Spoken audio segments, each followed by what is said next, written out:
Em 1928, mais precisamente 2 de janeiro de 28 e 2 de fevereiro de 28, o físico britânico Paul Dirac publicou 2 trabalhos fundamentais para a física atual, inclusive, que foi a sua chamada equação de Dirac.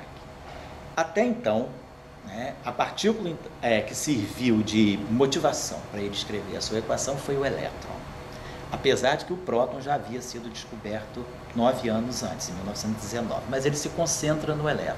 O que se sabia sobre o elétron? O elétron foi a primeira partícula de matéria, a primeira subpartícula de matéria isolada, em 1897. Sabia-se então que, como partícula de matéria, o elétron tem uma massa. O elétron é a carga fundamental da matéria, quer dizer, a carga negativa fundamental é a carga do elétron, então ele acumula essa propriedade também. E, muito próximo de 1928, em 1925, ficou claro que o elétron tinha uma outra propriedade de natureza eletromagnética, que é o seu magnetismo próprio. O elétron tem um magnetismo, que a gente chama de dipolo magnético, ele funciona como se fosse um ímã elementar. O menor ímã que nós temos na matéria é o elétron. Então, Dirac tinha consigo o conhecimento e as propriedades dessas 3 qualidades do elétron: a sua massa, a sua carga elétrica e o seu magnetismo, que nós em física chamamos de spin. A partir desses 3 elementos, então ele vai construir a sua equação.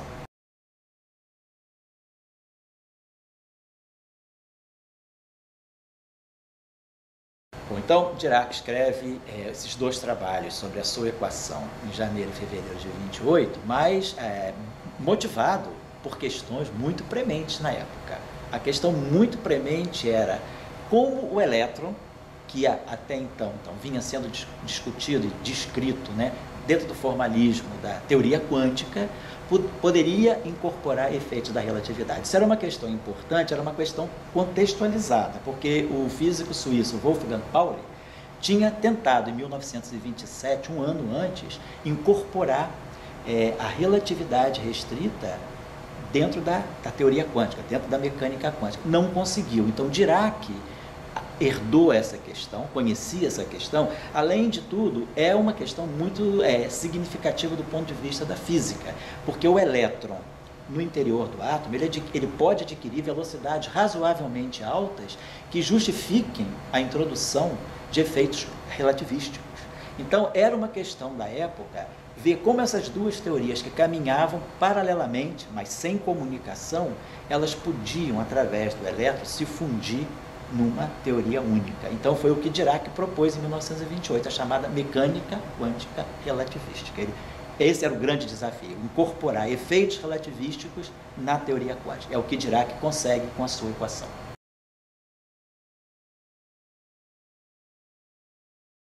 O grande desdobramento inicial foi em 1929, logo após a formulação. Dirac escreve um trabalho em 1929 chamado Uma Teoria para Elétrons e Prótons, que eram as 2 partículas de matéria conhecidas até então. O elétron era conhecido desde 1897 e o próton desde 1919.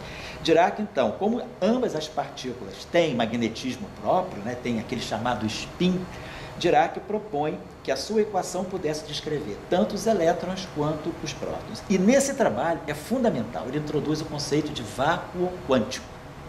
Ele então introduz uma nova visão daquilo que é o vazio, daquilo que é o vácuo dentro da visão da mecânica quântica. E ele mostra que o vazio contém uma grande estrutura.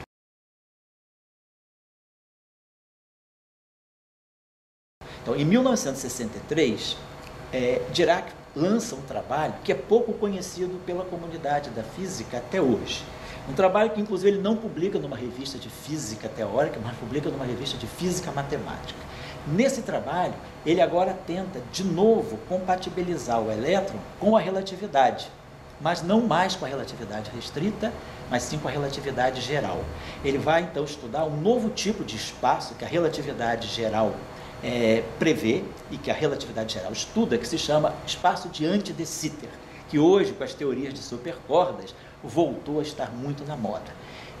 Estudando o elétron nesse espaço, ele prevê uma nova forma de matéria, que seria os constituintes da pré-matéria, que ele chama de singletons. Essas partículas seriam elas próprias constitutivas do elétron e de outras formas de partícula que nós acreditamos ser elementares hoje, como os quarks. Então, esse trabalho é fundamental, é de 1963, é pouco conhecido da comunidade física, mas é um trabalho precursor.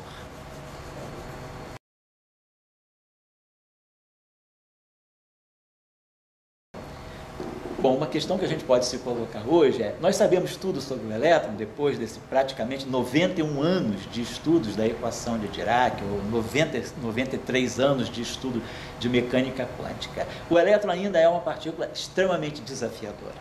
É desafiadora mesmo no sentido de nos colocar frente a problemas que nós ainda não sabemos como resolver. Como eu tinha falado anteriormente, o elétron tem as suas propriedades, a massa, a sua carga fundamental e o seu dipolo magnético fundamental, esse ímã fundamental. Hoje, uma grande questão que se coloca, e já foi levantada por Dirac, tanto na década de 60 quanto na década de 80, é como se encontra a distribuição da própria carga do elétron. Quer dizer, o elétron ele tem essa grandeza chamada spin, que é como se fosse aquela flechinha, um eixo, né? Como que a carga se distribui. Hoje, os experimentos indicam que pode ser que essa carga seja assimetricamente distribuída. Vamos pensar assim, de uma forma intuitiva. A gente imagina, quando a gente fala, vamos pensar no elétron como uma partícula fundamental muito pequenininha. A gente imagina uma esfera pequenininha, uma bolinha mínima, pequeníssima. A pergunta é, será que o elétron é uma esferinha muito pequena ou o elétron é uma esfera deformada? Então, hoje o elétron é pensado que ele pode estar mais para uma pera do que para uma maçã. Então, o que pode fazer com que a própria carga do elétron se redistribua de uma forma assimétrica? Isso é uma questão importante para a física hoje, porque isso nos remete a uma física muito mais fundamental que nós ainda não conhecemos bem. Segundo ponto, não pensando só no elétron em si dessa forma tão fundamental, pensando em física de materiais, pensando em matéria produzida em laboratório. Então, o elétron, sistemas eletrônicos de dimensionalidade mais baixa, muito planares, eles começam a apresentar propriedades muito interessantes. É como se o elétron se desdobrasse em duas partículas. Uma partícula carrega só a carga e a outra partícula carrega só o magnetismo, que é o seu spin. Então, essa é uma questão chamada fracionalização. A fracionalização carga-spin. Essa é uma questão também que a teoria precisa, digamos, abordar de uma forma mais precisa.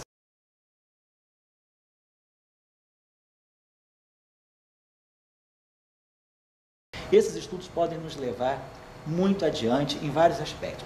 Um aspecto é o aspecto matemático. Desenvolver, Dirac sempre tinha uma frase muito interessante, que eu acho que vale a pena, às vezes, a gente meditar sobre ela. Ao invés de nós levarmos os nossos problemas para a matemática, nós temos que trazer a matemática para os nossos problemas. Ou seja, desenvolver nova matemática, criar nova matemática a partir dos problemas que a física nos dá.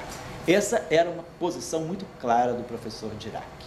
Bom, então, esses desafios que o elétron está nos trazendo, e que eu acabei de falar agora, há poucos minutos atrás, podem nos levar a novas matemáticas, como também a desenvolver novas visões físicas do que é a natureza na sua estrutura, na sua instância mais fundamental. Abaixo do elétron, existiriam então esses singletons, ou esses que depois foram batizados de préons. Se eles existem, como eles interagem, como eles podem responder por esses desafios que os elétrons, como eles podem descrever esses desafios que os elétrons estão nos trazendo. Então, enfrentar o elétron ainda é um grande laboratório de novas ideias, tanto na física quanto na matemática. E também, por que não dizer, na filosofia.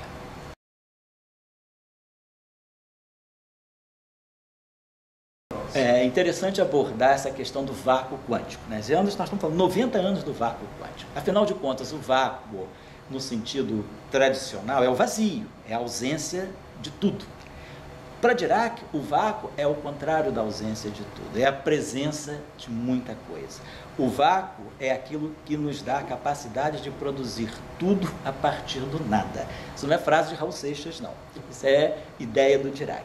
Por quê? O Dirac, ele pensava sempre o seguinte: a natureza tem duas facetas. A faceta da realidade, que Aristóteles chama de atualização. É a atualização que nós vemos, aquilo que nós medimos. E tem a faceta da virtualidade.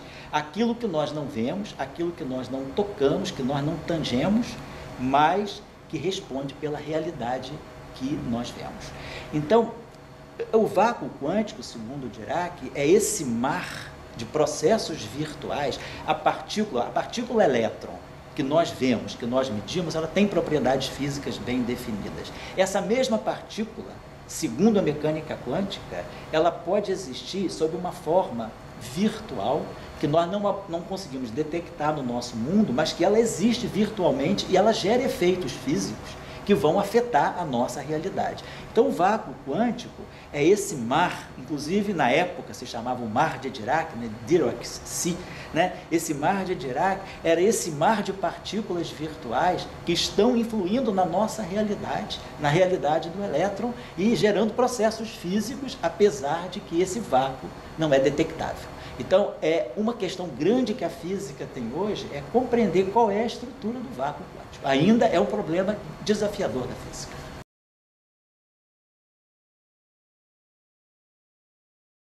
Nós falamos sobre os primeiros grandes desdobramentos da equação do Dirac.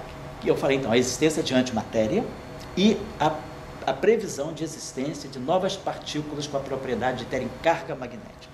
Não de polo, não serem ímãs, mas serem polos de ímãs. É como se você quebrasse o ímã e conseguisse separar os polos. Bom, então esses são os grandes desdobramentos. A antimatéria, ela foi descoberta logo após a previsão feita por Dirac em 1931. Em 1932, Carl Anderson, um físico americano, descobriu a existência da antimatéria, que nós chamamos de pósitron, o antielétron, pósitron. Depois, só na década de 50, em torno de 56, foi descoberto o antipróton. Até então era a antimatéria do próton, não tinha sido descoberta. Perfeito. Então a antimatéria ela foi imediatamente descoberta, um ano depois da previsão feita pelo Dirac em 31. Porém, os polos magnéticos, esses chamados monopolos magnéticos, essa nova forma de matéria, até hoje, como partícula fundamental, ela não foi detectada. E ela tem uma importância muito grande na física. Porém, é importante dizer que estruturas compostas que se comportam como monopolos magnéticos já foram descobertos e medidos em física há cerca de 10 anos atrás. Um tipo de matéria que se estuda na chamada física de materiais ou física da matéria condensada, que se chama gelos de spin. Esses gelos de spin, eles já mostraram que é possível existir na natureza configurações compostas, não partículas fundamentais como o elétron, mas configurações compostas que se comportam como verdadeiros monopolos magnéticos. E em 2013, há 6 anos atrás, foram medidas, inclusive, correntes magnéticas geradas pelo movimento, né, pelo deslocamento desses chamados de monopolos magnéticos compostos. Então, isso é uma outra visão. O que é interessante observar é que Dirac previu o monopolo magnético como uma partícula elementar, como se fosse um elétron. Essa partícula ainda não foi detectada. Porém, um desdobramento interessante, que é a formação de objetos compostos que, no todo, se comportam como monopolos magnéticos, esses já apareceram.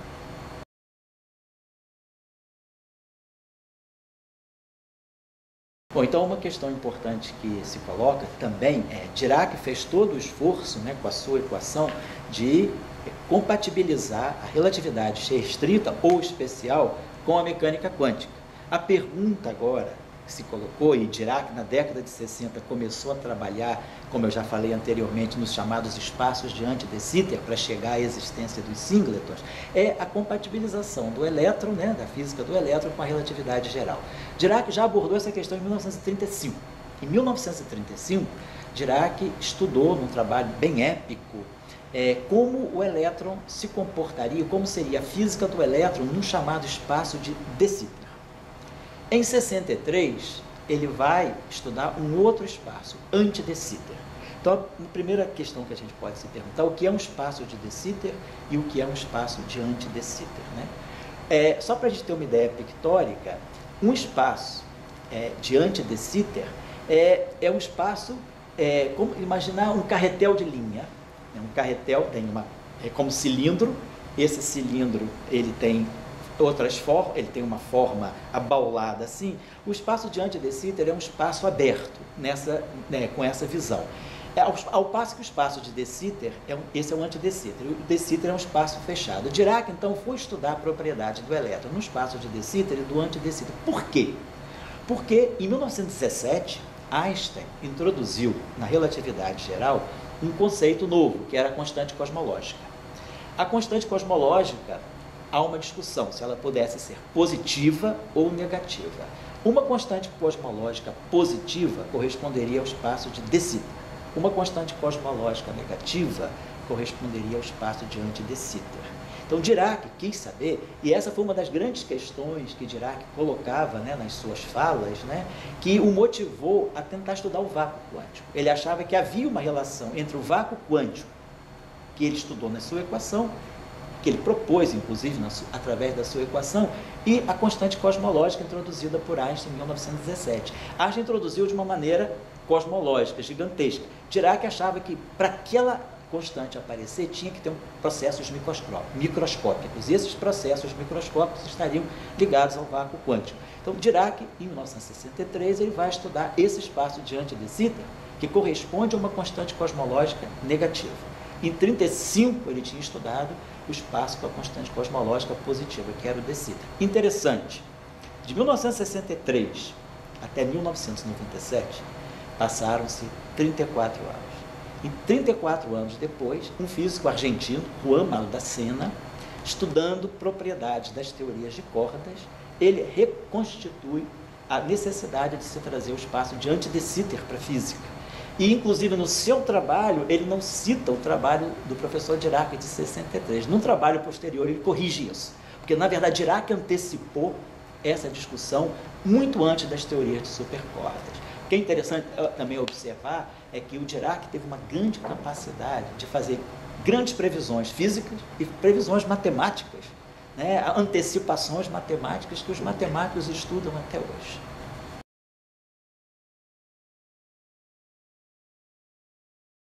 Bom, eu acho que seria interessante, para o interessado, para o participante que esteja assistindo, essa discussão nossa aqui, se contextualizar melhor, reconstituir um pouquinho todo o histórico do elétron, porque é importante em ciência, a gente perceber que não existe aquele cientista que faz as coisas isoladamente. A comunidade cria uma tensão e aqueles problemas tensionados levam alguém tem a chance de resolver as questões. Dirac, então, ele chegou a ele um conjunto de conhecimentos que fizeram com que ele, de uma certa maneira, tivesse elementos suficientes para construir a sua teoria. Eu acho que vale a pena a gente reconstituir a linha do tempo e o significado de cada um desses pontos que eu vou mencionar. Em 1897, descobre-se o elétron. Até então, não se sabia da existência do elétron. Pensava-se que esses famosos raios catódicos fossem um outro tipo de radiação. Em 1897, esse físico inglês Thomson mostra que, na verdade, esses raios catódicos são partículas elementares, elétrons. Então, aparece a primeira partícula subatômica e aí quebra-se um paradigma da física, que é o átomo deixa de ser indivisível e agora o átomo é algo divisível. Nós conhecemos os elétrons, 1897. Então, o elétron com a sua massa e com a sua carga elementar. Então, existe um portador fundamental de carga na natureza, que é o elétron. 1897. 1902, um físico alemão chamado Philippe Lenard começa a perceber no laboratório uma relação muito interessante entre luz e matéria, luz e elétron. Bom, vale a pena a gente lembrar que o eletromagnetismo estudado por Maxwell, ele prevê a transmissão e a propagação de ondas eletromagnéticas a partir das equações fundamentais da chamada eletrodinâmica. Campos elétricos, campos magnéticos produzidos por cargas elétricas e por correntes, esses campos se propagam, são ondas. Então, o Philippe Lenard, ele vai agora retomar essa discussão, olhando como a luz, que tem natureza eletromagnética, interage com a própria matéria. E a matéria tem essas cargas elétricas fundamentais, que são os elétrons. Em laboratório, ele começa a levantar dados e mostrar que a incidência de certos tipos de luz, luz verde, luz azul, luz vermelha, luz violeta, sobre certos materiais, faz com que elétrons sejam ejetados, produzindo corrente elétrica. Então você produz eletricidade a partir da luz. Isso se chama efeito fotoelétrico. É foto de luz produzindo eletricidade. Então, esse efeito fotoelétrico foi estudado em laboratório pelo Felipe Lenard e uma sua estudante, Mileva Maric, de natureza, ela era da Sérvia, e não à toa, foi a primeira mulher do Einstein, com quem Einstein se casou e teve 2 filhos. A Mileva Maric, fazendo seu doutorado com o professor Lenard, começou a levar esses dados coletados, esses dados empíricos para casa, para trabalhar em casa, e motivou Einstein. Einstein, então, se interessou pela questão, porque a questão era um grande desafio da época, saber por que a luz pode produzir eletricidade quando incidindo sobre certos materiais metálicos. Einstein, então, se interessa pela questão, vai a fundo e formula a sua chamada teoria do efeito fotoelétrico. Então, ele faz a teoria, por essa teoria, inclusive, ele ganha o prêmio Nobel, não é pela relatividade, é pelo efeito fotoelétrico. Então, esse é um momento importante de conhecimento de uma nova propriedade do elétron. O elétron ser retirado de materiais, ser retirado do átomo pela incidência da luz. Estamos em 1902, 1905, Einstein faz a teoria do efeito fotoelétrico. 1911, um físico de origem neozelandesa, trabalhando na Inglaterra, Ernest Rutherford, que também ganhou o prêmio Nobel, ele descobre uma outra propriedade, que o átomo tinha uma estrutura muito definida a partir de um núcleo carregado positivamente e elétrons que orbitavam em torno desse núcleo, como se fosse um pequeno sistema solar. O núcleo sendo o Sol e os elétrons orbitantes como se fossem os planetas e satélites dos planetas. Bom, ele faz esse chamado modelo atômico. Isso aí é uma nova categoria de conhecimento que vai sendo acumulada para lá na frente se compreender melhor a estrutura atômica a partir da mecânica quântica. 1911. 1913, o físico dinamarquês Niels Bohr, querendo entender, então, a partir do modelo atômico obtido, a partir de dados experimentais por Rutherford, ele quis compreender a natureza do próprio átomo. E a natureza e a estabilidade, a existência do átomo, ela estava em frontal conflito com a física clássica, com a física estipulada pela teoria eletromagnética, que diz que partículas, elétrons, se os elétrons orbitam como se fossem planetas em torno de um Sol, em torno do núcleo atômico, eles deveriam emitir radiação. Se eles emitem radiação, eles perdem continuamente energia. Se eles perdem continuamente energia, eles colapsam e caem no núcleo atômico. Ou seja, o átomo se desintegraria logo após ser formado.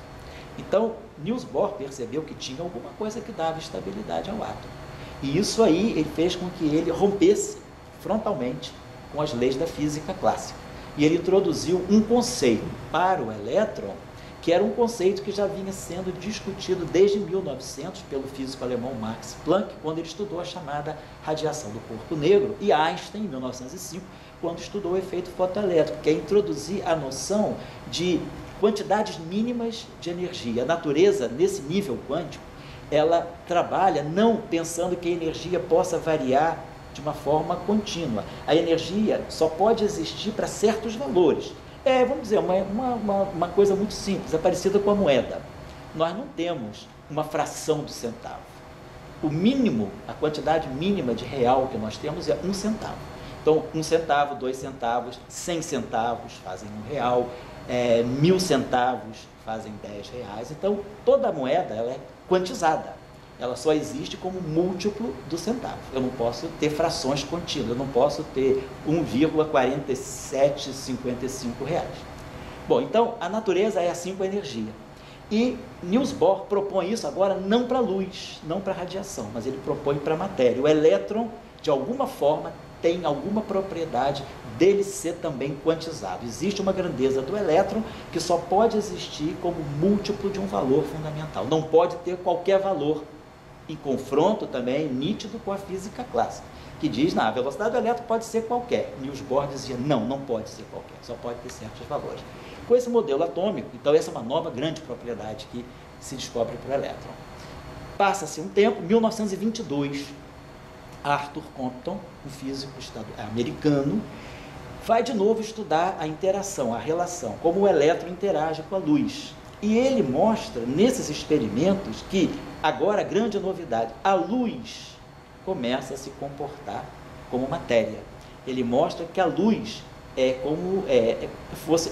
transportada, como se fosse transportada por agentes materiais, que ele chama de quanta de luz, né? Usando a palavra que Einstein já tinha introduzido, e Max Planck também no início do século XX, ele passa a chamar esses objetos de fóton, partícula de luz. Muito bem. Então, a luz agora tem um comportamento corpuscular. Um ano seguinte, um físico francês, Louis de Broglie, ele vai estudar isso que a gente chama de dualidade. Se a luz se comporta como matéria, será que do ponto de vista da natureza elementar da matéria, ela também não pode se comportar como se fosse uma espécie de luz, uma espécie de onda? Será que o elétron é realmente sempre uma partícula? Ou ele pode ter um caráter, ele pode se dispersar como se fosse uma onda? Então ele introduz o chamado princípio da dualidade. E isso em 24. Em 27, dois físicos, um americano e um inglês, Davidson e Germer, eles mostram que de Broglie tinha razão. Existem situações em que os elétrons se comportam como ondas. Ele estudando elétrons em sistemas cristalinos, em cristais.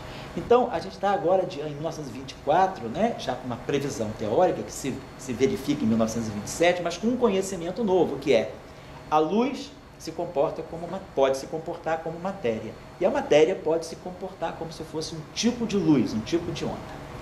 1924. 1925 é um ano decisivo. Werner Heisenberg, um físico alemão, compreendendo essa descrição meio nova para a física, essa dualidade, ele faz uma teoria para descrever o elétron do ponto de vista dessa visão quântica de mundo. Ele introduz uma nova mecânica, que ele chama mecânica matricial, e que ele mesmo não sabe muito bem como funciona. Mas ele apresenta esse trabalho em Cambridge, em julho de 25. Dirac, em 25, era um estudante, estava começando o seu doutorado em Cambridge. Em 1923 ele chegou em Cambridge para trabalhar. O orientador dele, Peter Fowles, se interessa pela questão e passa a questão para o Dirac. Olha, o Heisenberg apresentou isso, vamos tentar entender melhor essa mecânica matricial. Dirac pega esse material, isso em agosto de 25, em novembro de 25 ele já apresenta um trabalho novo, ele mostrando que a formulação meio complicada de Heisenberg podia ser muito mais melhor esclarecida se ele introduzisse um novo sistema de números na física. Ou seja, Dirac está trazendo uma nova matemática.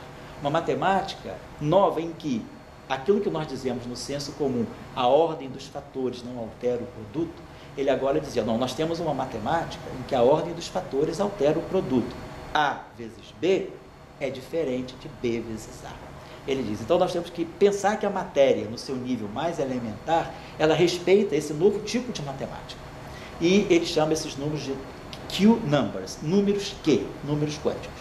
E ele apresenta um trabalho decisivo em 1925. Em novembro de 25, ele já apresenta esse trabalho. Em maio de 26, portanto, praticamente 6 meses depois, ele defende seu doutorado. A tese de doutorado ele chama Mecânica Quântica. Dirac, então, consegue apanhar todos esses dados meio separados que estavam surgindo, né, para formar aquilo que seria a mecânica quântica e constrói uma nova teoria, né, um novo referencial teórico para descrever esses problemas da natureza, que ele chama de mecânica quântica, né? Bom, isso em 25. Nesse mesmo ano, maio de 26. Nesse mesmo ano, final de 26, Erwin Schrödinger, um físico austríaco, aproveitando-se também da ideia do de Broglie de que os elétrons se comportam como onda, ele escreve uma nova equação, que se chama equação de Schrödinger, que nós com ela trabalhamos até hoje, que mostra o caráter ondulatório do elétron nesse nível, né, de elementaridade da natureza, que é a chamada equação de Schrödinger para o elétron. Um pouco depois, né, já isso é final de 26, mais ou menos dezembro de 26, em fevereiro de 27, Wolfgang Pauli, um físico suíço, ele começa a trazer a descrição desse elétron frente a uma interação com um campo elétrico e um campo magnético. Como um campo elétrico e como um campo magnético podem afetar o movimento de um elétron, não mais usando as leis da física tradicional, mas usando as leis novas da mecânica quântica. Essa se chama equação de Pauli. E o grande problema que o Pauli queria resolver nesse trabalho de fevereiro de 27 era como trazer a relatividade especial junto com a mecânica quântica. Ele tentou dar uma descrição, no fundo, uma descrição dentro da relatividade especial para aquela propriedade que eu falei anteriormente do elétron, chamada spin. O spin, como foi concebido, como foi introduzido em 1925 pelos dois físicos holandeses, Uhlenbeck e Goldsmith, que é o que concede o magnetismo ao elétron, esse spin, que é uma espécie de um giro do elétron em torno do próprio eixo, essa é uma visão muito antiga que não funciona mais hoje, mas funcionou na época. Então, esse elétron tem esse magnetismo gerado, né, por essa propriedade sua fundamental chamada spin. O spin é um conceito que na época, 1925, 26 e 27, não se adaptava à relatividade especial. O que Dirac fez então, o seu trabalho, o seu grande esforço foi como dar uma descrição relativística, uma descrição dentro da relatividade especial para o spin do elétron. Então é isso que ele consegue com a equação dele. E aí, essa equação dele, a gente vê duas constantes muito importantes da física. Essa constante chamada H cortado, que é a constante de Planck, é uma constante da física que relaciona tempo com energia.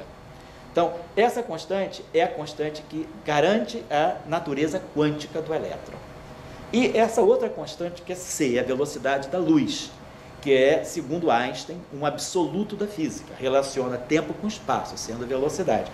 Essa grandeza aqui aponta para a relatividade especial, e essa grandeza aponta para a mecânica quântica. O que Dirac fez foi colocar mecânica quântica com relatividade especial numa única equação, simples assim, mas que ninguém tinha conseguido. Pauli tentou, não conseguiu, Dirac tentou e conseguiu. E essa equação aqui, então, abriu as portas para a nossa compreensão do elétron, para a compreensão do vácuo quântico no ano seguinte, depois, em 1931, para a compreensão da previsão e depois o aparecimento da antimatéria, previsão de monopolo magnético, e uma outra grande categoria dessa equação, ela começou a mostrar por que o elétron e o próton, apesar de serem muito diferentes, o próton é cerca de 2.000 vezes mais massivo, mais pesado do que o elétron, mas tem a mesma carga. Por que o valor da carga do elétron é igual ao valor da carga do próton, só trocando o sinal? Um é mais, outro é menos. Isso era um grande desafio. E essa equação de Dirac, ela, com a existência de monopolos magnéticos, ela tenta mostrar para nós por que o elétron e o próton carregam a mesma carga a menos de um sinal. Falando da equação de Dirac, né, e dos estudos de Dirac, de compreensão do elétron, em conexão não só com a relatividade especial, porque isso ele resolveu através da sua equação, mas em conexão com a relatividade geral, que foi o trabalho dele de 35, né, que era o elétron no espaço de De Sitter, constante cosmológica positiva. Constante cosmológica introduzida por Einstein em 1917, sem nenhum comprometimento com a física quântica. Dirac, então, queria compreender a origem quântica da constante cosmológica. Então, Dirac, em 1935, estuda o elétron num espaço com constante cosmológica positiva. Mais à frente, em 63, ele vai estudar o elétron no espaço com constante cosmológica negativa, e aí ele chega a uma grande conclusão muito importante, que é a possibilidade do elétron ser um objeto composto a partir de estruturas mais elementares, chamadas singletons, que ele chamou de singletons, que na década de 70, o professor Abdus Salam, um físico paquistanês, né, que dirigiu o Centro Internacional de Física Teórica em Trieste, estudou, e junto com o seu ex-estudante indiano chamado Jogesh Pati, estudaram os chamados préons, que era uma versão mais atualizada, digamos assim, dos singletons introduzidos por Dirac. Bom, toda a questão agora estava tentando ir na direção de como compatibilizar mecânica quântica com relatividade geral, que é uma outra dificuldade. Bom, hoje nós sabemos que as ondas gravitacionais foram descobertas. Em fevereiro agora de 2016, fez 3 anos, há 3 anos atrás, as ondas gravitacionais, a sua existência foi anunciada. Bom, da mesma forma como as ondas eletromagnéticas, elas tinham sido previstas, né, como luz, como sendo onda eletromagnética por Maxwell, em 1888, Hertz. estuda essas ondas em laboratório e mais à frente se descobre que as ondas eletromagnéticas podem ser quantizadas e são descritas pelos fótons. Hoje, nós temos as ondas gravitacionais. O que seria? Haveria partículas de onda gravitacional que nós, teoricamente, chamamos de gravitons. Nós achamos que sim, mas esses gravitons ainda não foram evidenciados. Bom, isso é importante, porque a descrição do graviton, quer dizer, a quantização da onda gravitacional, como houve a quantização da onda eletromagnética, é um programa em aberto da física, é um dos grandes programas em aberto da física. Como compatibilizar as leis da mecânica quântica com as leis, o conhecimento, os princípios fundamentais e a física da relatividade geral. Esse é um problema em aberto. Dirac começou a olhar essa questão com mais profundidade a partir da década de 60, nesse seu trabalho de 63, mas a questão permanece em aberto. As teorias de cordas, que foram desenvolvidas a partir da década de 80, elas vão nesse caminho, uma tentativa de ter uma teoria fundamental para compatibilizar a mecânica quântica com a gravitação, ou seja, como dar um sentido quântico para as ondas gravitacionais. Existem formulações alternativas às teorias de supercordas, que é a chamada gravitação ou gravidade quântica de laços, que é uma outra formulação que tenta dar consistência a essa concepção de que o campo gravitacional também possa ser sujeito às leis da quantização. Mas essa é uma questão ainda em aberto, é um dos grandes desafios da física contemporânea, e o que eu acho interessante correlacionar é que essa questão vinha sendo estudada do ponto de vista da gravitação, mas Dirac, com o trabalho dele de 63, ao estudar os espaços diante de Sitter e o elétron no espaço diante de Sitter, que é um espaço com constante cosmológica negativa, ele apresenta pontos mais claros, e ressalta as dificuldades que nós ainda encontramos para compatibilizar as ondas gravitacionais com os princípios da mecânica quântica. É uma das grandes questões em aberto da física hoje em dia.